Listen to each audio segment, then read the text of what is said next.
Hanapin lang po, like nyo lang po ang TV show at maaari na po kayo makapag-iwan ng inyong mensahe. Ang ating pong text messages, pwede po isulat nyo lang po as DZMM space react at ang ating mensahe at inyong pangalan at isend po natin sa 2366 para sa lahat ng networks.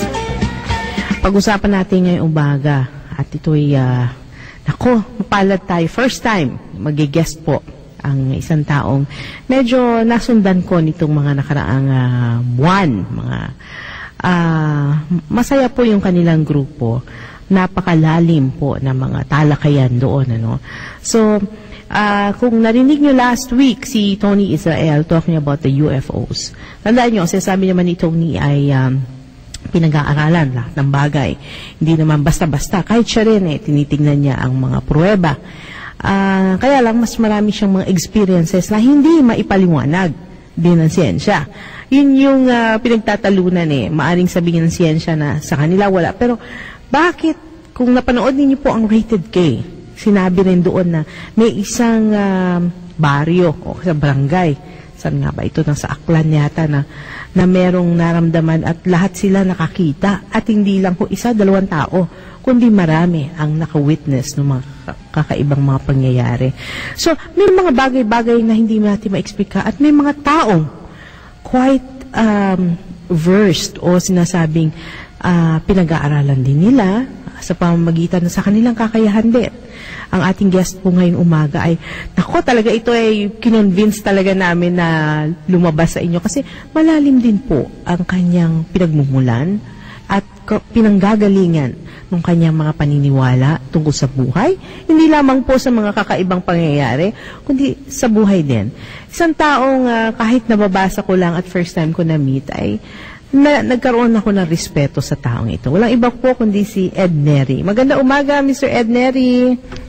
Good morning, Stargazer, and good morning to all the viewers and listeners to DZMM Pinoy Vibes. Baka gusto mong bumati muna. Batiin mo muna ang iyong mga kaibigan na nakikinig. I'd like to greet the friends in UFO SP, and especially to my brother, younger brother, who is having his birthday today. Hi, happy birthday. Ano pangalan ni brother? My brother is Attorney Augusto Neri in Cagayan de Oro City. Cagayan de Oro, ayan. So, ito pag-usapan natin. And ano nga ba ang pinagmula mo? Ikaw ba ay isang, ano ang profession mo? Actually, my career, my ex-career, has been with human resources. I was the HR director of one multinational British company. And 15 months ago, I reached the age of 60 and I decided to retire. Ayun. Kaya, ganun ka-active siya. At malalim mo ang pananaw ni Mr. Ed Neri. Sa dami ba naman, kung ikaw naman HR, diba? Dami mo nang nakita mga tao, diba? Diba mga ugali, no? Diba? Definitely, in HR work, you relate with a lot of people, diba? All kinds of people. All kinds of people, ayan. At sa pakikitungo sa iba't ibang klaseng tao, ito bang interest mo sa UFOs at mga kakaibang mga usapin? Kailan nagsimula ito? Well, actually, when I was still a teenager, I started reading books on paranormal, past life, okay. Pyramids, all that. Yeah. So doon pa lang, nung bata ka pa, anong edad dito na nagkaroon ng interest? Around 15, 16. Age of awakening nga oo. So mula noon, hindi mo din-develop? Can you say you're also gifted? Unfortunately, I became engrossed in material world. So I it's never too late. It really is never too late. Kasi ang awakening naman natin kasi, wala yan sa edad Merong ibang tao na maaga nag-uumpisa, tulad ko, maagang nag-uumpisa, maagang namulat sa mga bagay-bagay na kakaiba. Tapos known ko, no? Hindi, walang age yan Meron nga iba na ngayon pa lang nag-open up ang kanilang intuition o sensitivities, lalong nag-heighten kung kailan tumanda. May iba naman na parang sumarado. Di ba? Ngayon, Kasi nasusundan ko ang pag-uusap ninyo, kaya nga sabi kay Tony, pwede pa minsan mahiram si Ed. Kasi nagugustuhan ko ang kanyang mga views sa buhay. Okay. No? Oo. Ngayon, ito, ang pag-usapan natin, kasi one time, nakita ko yung pag-uusap about Nibiru, no? Ang Nibiru, ano ba ang Nibiru na sinasabi? Kasi a lot of, noong kasing nauso, no? Itong disastrous encounter between the Earth and a large object daw, no? Na sinasabi nga nila, ito'y collision or near miss, na maraming mga grupo na naniniwala na magkakaroon ng collision o kaya ng sinasabing yung 2012 scenario. Ito sa 21st century.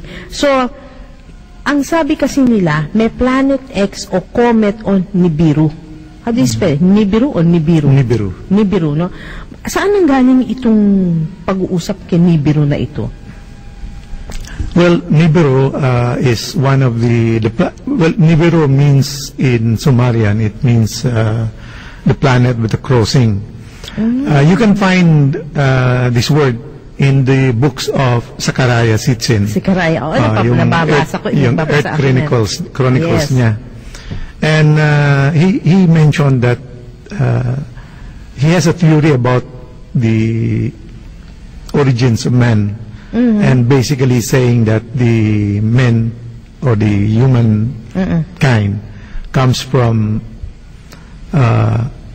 has been developed and engineered and manipulated by some extraterrestrial, and they came from the planet Nibiru.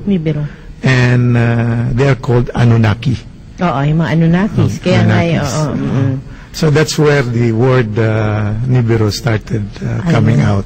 Oo. Pero ito daw ay yung idea na ito, tama ba si Nancy Leader, founder ng website na Zeta Talk, no? Siya ba ang nag-contacti daw siya na nagkakaroon daw siya ng nakaka-receive daw siya ng messages from extraterrestrials na from Zeta Reticuli star system na chosen daw siya to warn na meron daw mankind na meron daw object na mag-sweep to the inner solar system in May 2003. Although that date was later abandoned. Parang hit and miss, no? Parang hindi nangyari nung panahon na yon, ano? Yun yung ngayon naman nililink naman nila sa 2012, no? Okay. Well, if you talk about end of times and all of that, if you look at the history of the world, yes.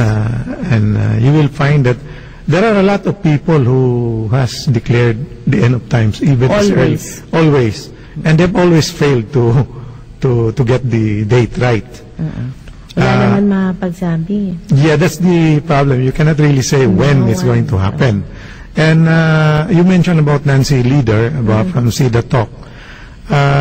We have to be careful what we're reading. Yes. We have to discern whether this resonates to us. Because there are a lot of things in the internet that are actually also negative, no? Kaya nga merong positive, may negative energy. Yes, correct. So you have to be careful what you read and to discern what is proper and what is right, what resonates with you. And my feeling is sometimes when I read Zeta Talk too. No? From time to time I visit their website and I read what they write, but you have to be careful what you read. Oo. Kasi minsan, alam mo, pag binasa mo sila, they can be that depressing. Correct. In fact, meron pang naanuhan ko noon na isa sa mga nila na nung one time na nagkaroon ng floodings sa Leyte, ay agad sinabi na nila,